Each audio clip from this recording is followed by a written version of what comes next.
आप लोगों के समक्ष एक अविश्वसनीय किंतु सत्य घटना का वर्णन कर रही हूँ। मेरी माताजी बहुत अधिक धार्मिक विचारों की महिला थी, जो कि बिना पूजा पाठ किए कभी भी खाना नहीं खाती थी और शुद्ध शाकाहारी थी।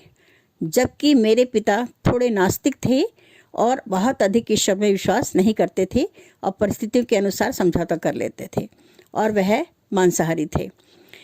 लेकिन फिर भी मंगलवार को हमारे यहाँ कभी भी किसी भी प्रकार का नॉनवेज नहीं आता था, ना ही खरीदा जाता था, ना ही बनाया जाता था, ना ही किसी भी प्रकार से उनको खाया जाता था।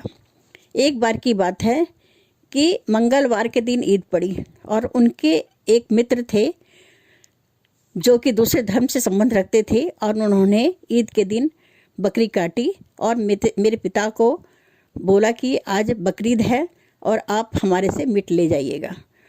पिता, जो कि बहुत अधिक आस्थावादी नहीं थे, उन्होंने सोचा मंगलवार है तो क्या हुआ, मीट ले लूँगा और बना के रख दूँगा, आज नहीं खाऊँगा, कल इसे खा लूँगा। ऐसा विचार कर वह अपने मित्र के यहाँ गए और उनसे उन्होंने मीट ले लिया और लेकर वह अपने घर की ओर चल पड़े। उन दिनों वह साइकिल से ही कहीं पर भी आते जाते थे। हमारे पास बहुत अधिक उच्च साधन आने जाने के नहीं थे। उन्होंने साइकिल पर अपनी मीट की जो पोटली थी वो टांगी, थैला टांगा और अपने घर की ओर चल पड़े। रास्ते में उनकी दुर्घटना हो गई। एक सामने से तांगा आया जिसने उनके बुरी तरह से टक्कर मारी और उनकी जो मीट का जो थैला था वो कहाँ जाकर गिरा कुछ मालूम नहीं, और घोड़ा जो था, घोड़े के पैर जो थे वो उनके पैर के ऊपर पड़े और किसी तरह उनकी जान बची और वह लुढ़कते पुढ़कते अपने साइकिल, टूटी फूटी साइकिल लेकर किसी तरह घर पहुँचे।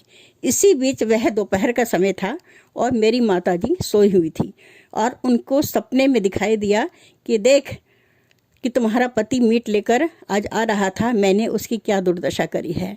यह देखकर मेरी माताजी की आंखें खुल गई। वह घबरा गई कि पता नहीं मेरे पिता के साथ क्या हुआ है। इतने में थोड़ी देर के पश्चात जब मेरे पिता घर पहुँचे, मेरी माताजी ने कहा, आप तो आज मीट लेने गए थे, कहाँ है मीट आपका? मेरे पिता तो घबरा गए कि इनको कैसे पता चला कि मैं मीट लेकर आने वाला था। तो मेरी माताजी ने सारा वृत्तांत कह सुनाया। यह सुनकर मेरे पिता का सिर जो था वो लज्जा से झुक गया कि आज मंगलवार था।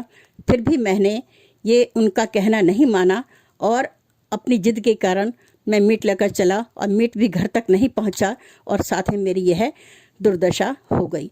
तो कहते हैं ईश्वर सर्वत्र विद्यमान है।